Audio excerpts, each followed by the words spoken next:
The music score, I must say, the Western people have done so much better. What about the Indians? When are they going to take to music? I mean, there's no progress as far as music is concerned. We have great musicians in this Sahaja Yoga group like Mrs. Venugopalan and all that, but somehow or other I find that the music is not coming up. What's the reason? In Maharashtra, of course, we have so many people who can do something about it. They haven't done anything. So better get these things translated. You can't sing that fast in, I don't think in Indian way. It's beautiful. Fantastic is the word, actually. So now we are ready for the war, is it? You could play that very well, eh? Simple. You could play it. Oh, great. Now, where should I keep it safe? Hold it in your With my purse. Because everything safety good there.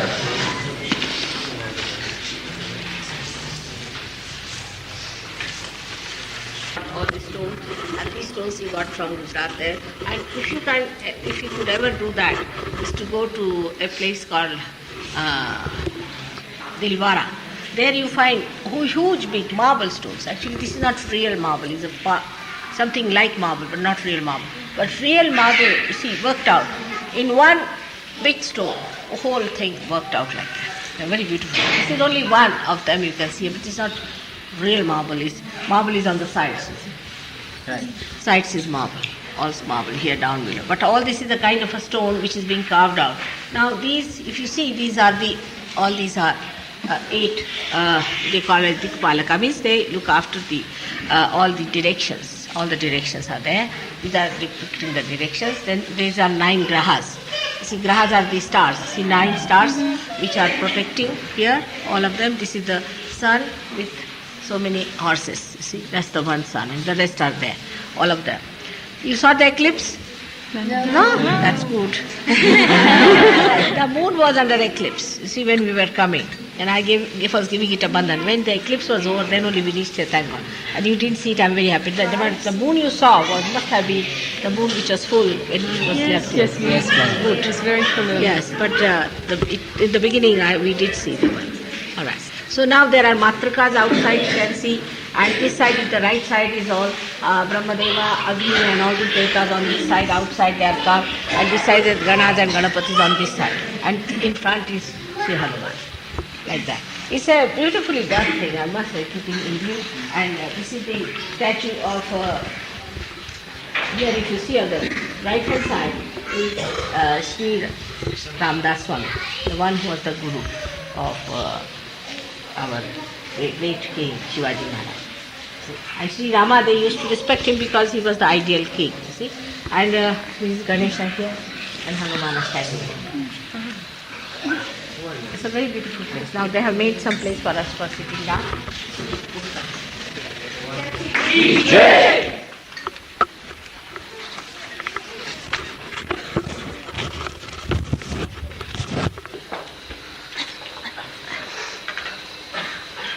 He worshipped from his childhood, you see, and because Hanumana is an angel, you know that, and he doesn't marry, but he was forced to marry, you see. So when he was getting married only, he ran away from that place, because when they said Savadhan means now after marriage they say, all right, be careful.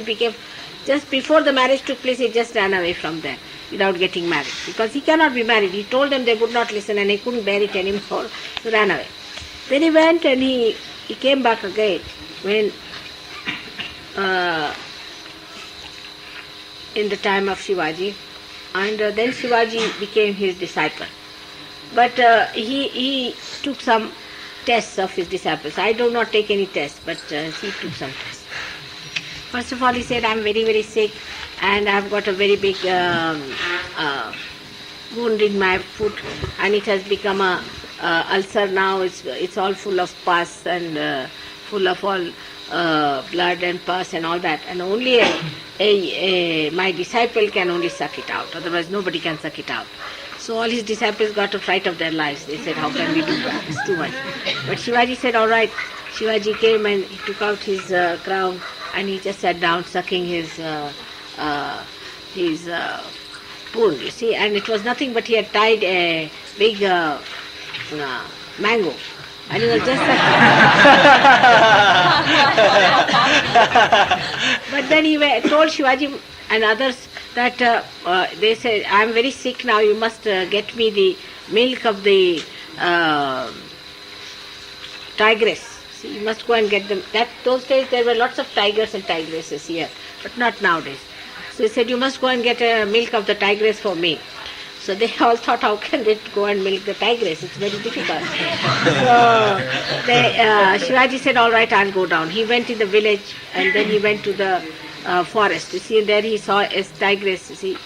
So he went and told the tigress, he just bowed before the tigress. He said, see, I don't want to disturb you, but my guru wants your milk, so you please allow me to take your milk. And the tigress came and stood before him, and he milked the tigress and took the milk to his guru and gave it to him. So the guru, people asked him, how did you manage? How could you do that? He said, don't you know what our guru is?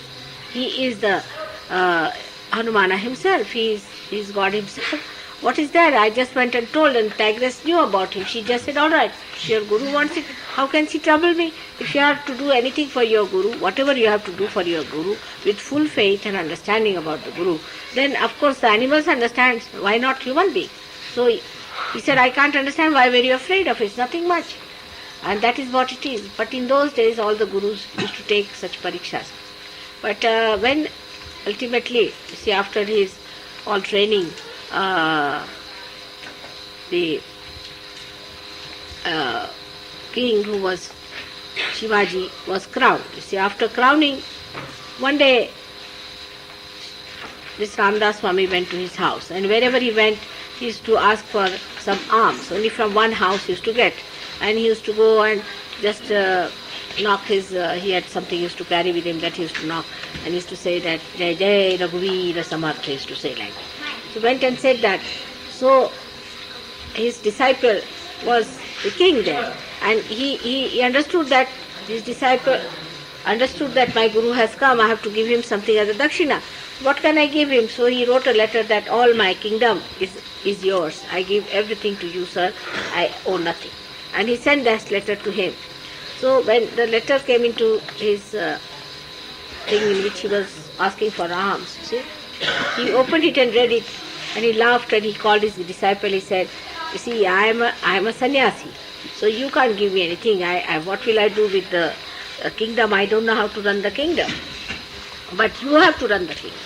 But you must now, as you have given it to a sannyasi, do it with a detached mind. The whole thing should be done with a detached mind of sannyasi, and for that you must use this, he used to cover himself with a lion cloth, you see, with a double type of a lion cloth, which you have seen, how little lion cloth he was wearing. This should be used as the flag to show that just a lion cloth of a sannyasi is the flag of Marathas. And that's how this orange colored flag was hoisted as the flag of Shivaji. And now it is used politically also by some people. That's a wrong thing to do. But this is the flag which you must have seen in most of my processions. They use it. It's the flag which was taken by this king, Shivaji Maharaj, as his own flag to announce that he is doing this, is running this kingdom with a detached mind of a sannyasi. So there are many stories about them, lots of stories about Ramdas and his disciple, this king, and how he used to tell him how to run his administration. And Shivaji was the ideal king that we had in this country. Ideal king, a very good character, very dharmic fellow, and a very nice person. And because he wanted four kingdoms to join together, they said that if you marry our daughters only we'll accept. So he had to marry 4 women. He married them and looked after them very well. And he was a very good character and a very nice person and a very good king. And he is such a great source of inspiration to Maharashtrians.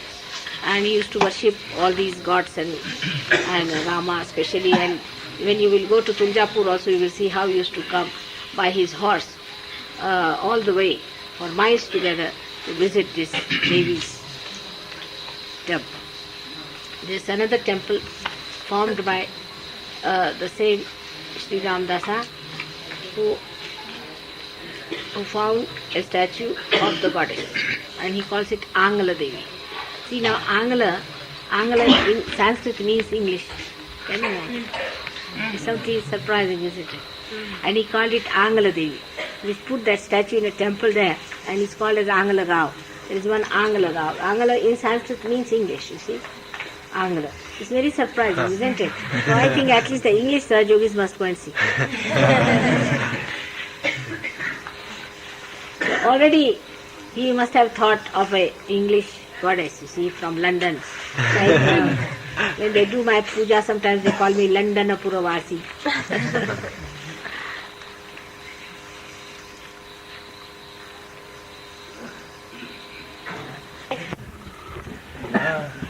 No end to it.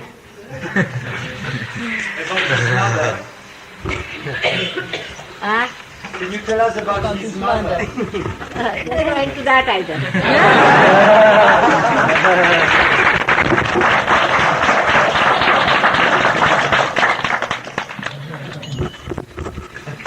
He was a very obedient son.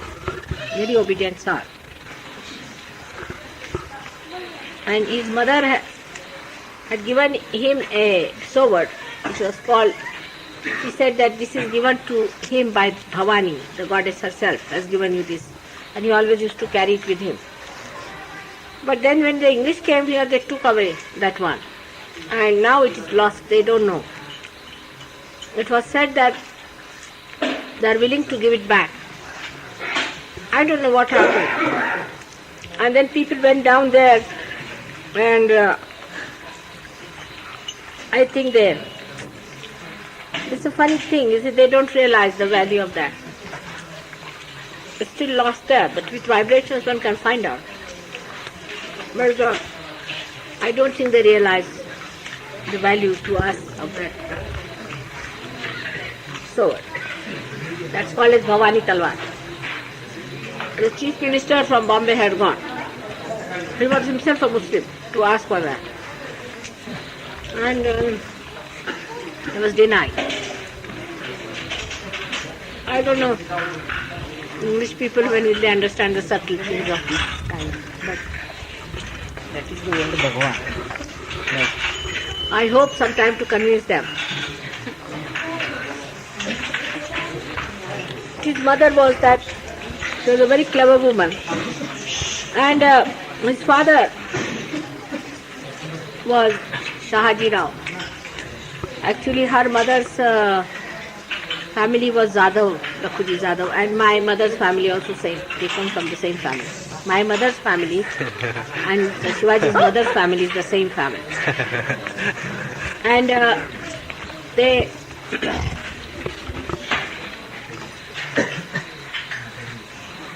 so happened that she found out in Shivaji's childhood that the husband is quite subservient to the Muslim kings, you see. And the Muslim kings are just overpowering everyone here. And then Aurangzeb came in too. Aurangzeb was one of the worst of all. I think Khomeini must be Aurangzeb. He used to kill at least in 1 year, so he was a very thin man, in a right-sided, horrible, absolutely thin person. And he used to kill Brahmins or Hindus who would wear this thread, you see. We wear that thread for the rebirth. Even the Kshatriyas also wear that. And the weight of those threads had to be as much as that of Aurangzeb's body. He was like that, horrible, this Aurangzeb. And this lady then decided that the Shahaji Rao was at Govalkonda and all those places in the south. He was the sort of, we can say, subservient to the Muslim kings. So she decided to elope with her son Shivaji in the night. And she put her son on the horse and with few of her people from her own family, Jadhav family, she eloped. But he tried to follow and capture her, but she somehow or other escaped. And then she came and stayed in one of the forts. Now you will go and see tomorrow another fort where there is the Samadhi, means the tomb of Sri Ram. That you should see. I think you will be happy to see that. Sajjangarh is on the fort. You have to go. I think you have to walk at the most for long or so, but most of it you can go by your buses.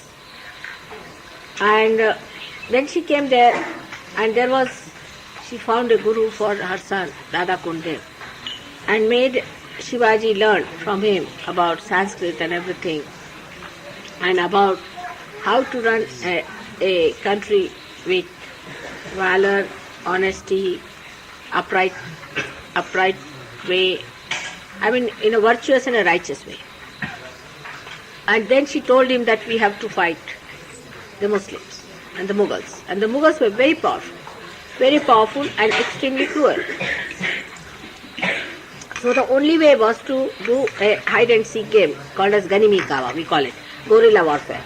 So in these hills and rocks, she collected her own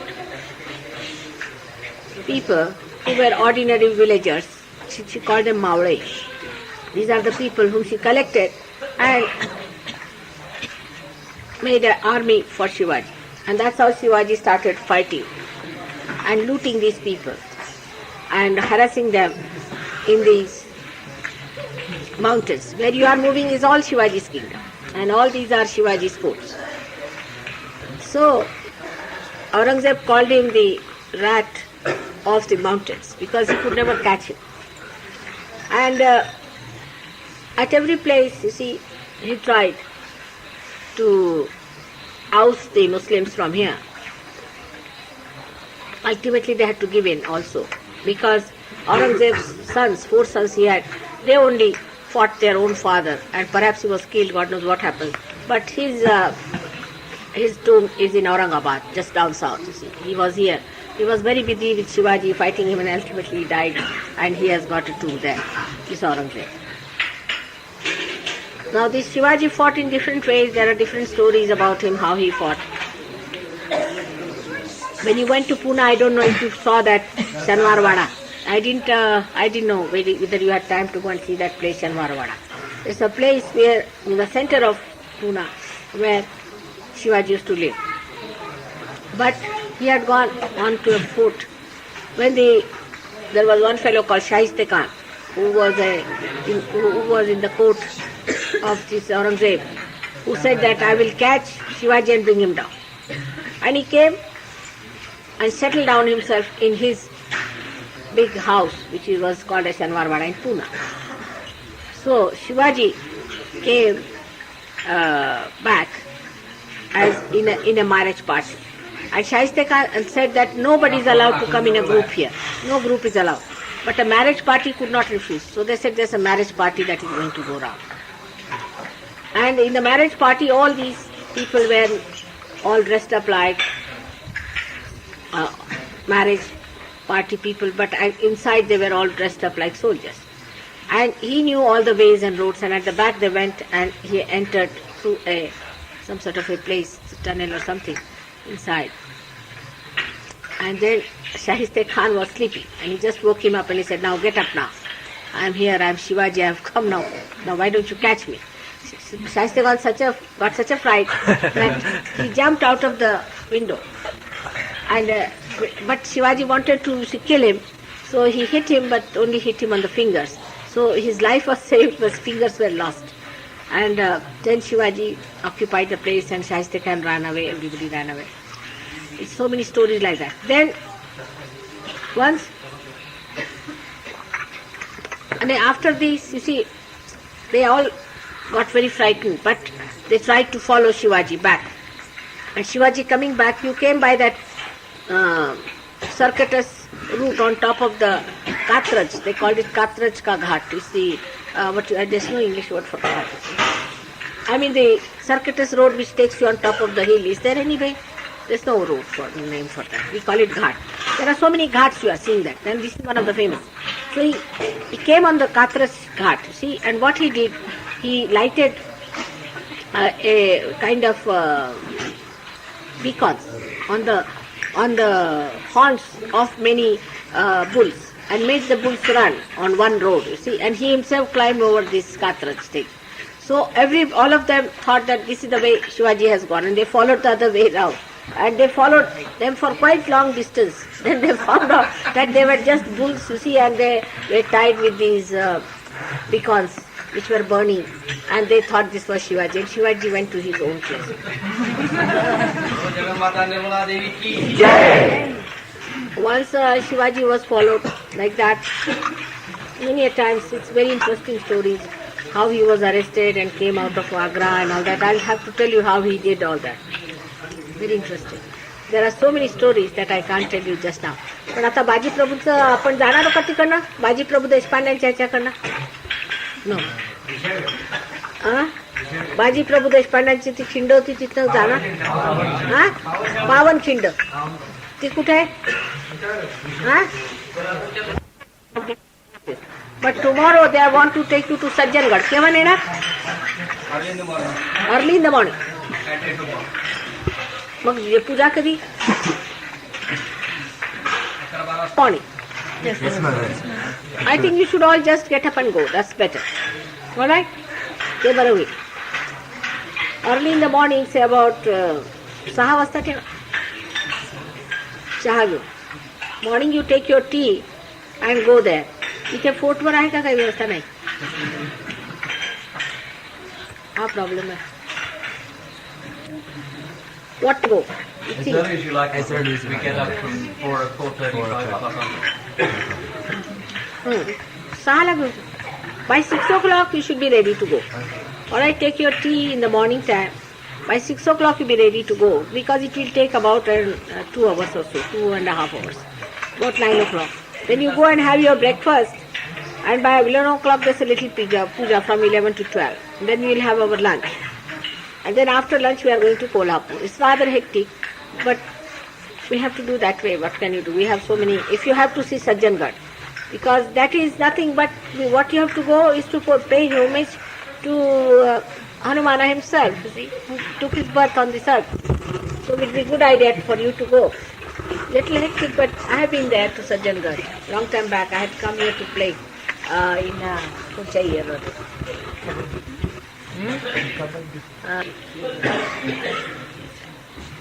May 1938 or something. I was here. 1938, I should say. Yes, 1938 I was here in Satara. Then we had gone to see Ajinkya Tara. There are two, but this has more value because it's just barren, nothing, but his samadhi is there, his tomb is there. So I think you would like to take the darshan. It's a very beautiful thing to see. The tomb of whom? Huh? Whose tomb? Ramdas Swami's. Sri Ramdas Swami's tomb is there. Shivaji महाराजांची कुठे आहे?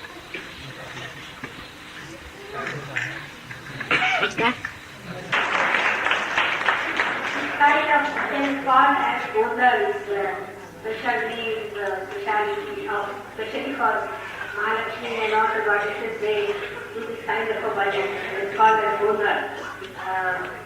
Actually, onar in the normal way is called Nagi group or something like that. But it is a special thing. It's a very